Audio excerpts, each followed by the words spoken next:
पुण्याचे पण तिरपण होत असतात। नमस्कार, आज सर्व शेतकऱ्यांची मी नाथ सीड्सतर्फे सहर्ष स्वागत करतो। आज आपण या सावंगी गावातील तालुका पुसद जिल्हा यवतमाळ या गावातील आपण संकेत या प्लॉट विजिटला आलो। तर अक्षरशः आपण तुम्हाला अगोदरच्या व्हिडिओत आम्ही संकेतमध्ये तुम्हाला दाखवले का बोंड साईज चांगली आहे, फवारणी खर्च कमी आहे। अजून टाइम आता फवारणी झालं हे दोन तर विषय झाला, पण आता वेचणीला कापूस कसा आहे संकेत या वाहना म्हणजे प्रत्यक्ष या तुम्हाला आम्ही सांगू, कारण की या शेतकऱ्याचा अनुभव आहे। यांनी स्वतः म्हणजे राबतात शेतात की रातभर, आणि त्या शेतकऱ्याला त्यांना स्वतः अनुभव विचारू आम्हाला संकेत या वाहनामध्ये काय वाटलं। हो, तुमचं नाव? विनोद नारायण मोरे, गाव सावंगी, तालुका पुसद, तालुका यवतमाळ जिल्हा। हे शेत कोणाचं दादा? हे बळीराम अश्विन भाऊ बळीराम चव्हाण, म्हणजे याचं अंकुश ॲग्रो एजन्सी पुसद या नावानं दुकान आहे। तुम्ही तुमची त्याची शेती पाहता। तर हे संकेत हे वाण जे आहे तुम्ही आता कापूस वेचला, यामध्ये तुम्हाला काय वाटलं? तुम्हाला का संकेत या वाणामध्ये? बोंडाची साईज चांगली आहे, वेचणीला चांगला। तसं काय हे नाही, पूर्ण 3 फवारण्या झाल्या याच्या, खताची डोस 2च झालेले आहेत। असं काही हे नाही। आता वेचणीला कसा वाटलं तुम्हाला कापूस? एकदम फ्रेश आहे, 80 किलो बाई असते, 80 किलो कापूस होते। आणि आतापर्यंत किती कापूस निघाला 3 एकरामध्ये तुमचा? 34 क्विंटल निघाला आमचा। 34 क्विंटल निघाला।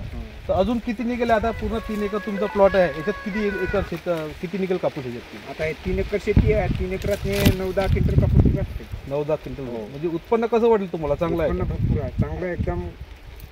कसं वेचणीला हा त्याच्यामुळं हाईट हा बोंड जास्त याला, त्याच्यामुळं कोणी शेजारी पाजारी म्हणा किंवा किती लोक पाहून गेले हे व्हरायटी? आता तुम्हाला सांगतो, कमीत कमी 25 ते 30 शेतकऱ्यांनी फोन गेलेले आहेत। सांगा म्हणाले की बा कोणतं बियाणं आम्ही पुढच्या वर्षी लावू असं व्हरायटीचं। बाकी वाहनापेक्षा हे वाहन तुम्हाला कसं वाटलं? तुम्हाला चांगला आहे? हो का? हो। बाकीचं कसं म्हणजे वेचणीला लय सुपर आहे। वेचणी बाई बी असे धावून येते याला की बाबा वेचणी कापूस असलं सांगा म्हणते आम्हाला। काल पण बा म्हणल्या वेचणीला सांगा बुवा म्हणल्या, आम्हाला असं काही हेच नाही। उलटा शेंडा खुला होता, शेंडा खुला घ्यायचा। हो, प्रत्येक हे तुम्ही पाहू शकता झाड, हे बघा किती फूट असं झाड आहे तुम्हाला? हे असं 12 फूट 13 फूट झाड आहे संकेतचं। म्हणून आम्ही सर्व शेतकऱ्याला सांगतो, संकेत जर वाण लावायचं असेल तर भारी जमिनीत अंतर जास्त ठेवणं गरजेचं आहे। हिला फवारणी खर्च सुद्धा कमी आहे। फवारणी खर्च म्हणजे तुम्हाला जिथे 5 फवारणी हिला 3 फवारणीमध्येच कव्हर होते, आणि रेग्युलर हिरवी राहते। आता तुम्ही बघू शकता पूर्ण हा कापूस वेचलेला आहे, तरी वरती सिरीज, आणि तुम्हाला 2 बोंडातलं अंतर कमी, आणि सिरियल टू सिरियल बोंड लागते।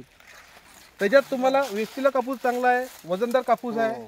आता अक्षरशः सर्व आता आम्ही फिरत या परिसरातील हिवरा या गावातील आम्ही प्लॉट अतिशय सुंदर प्लॉट आहे।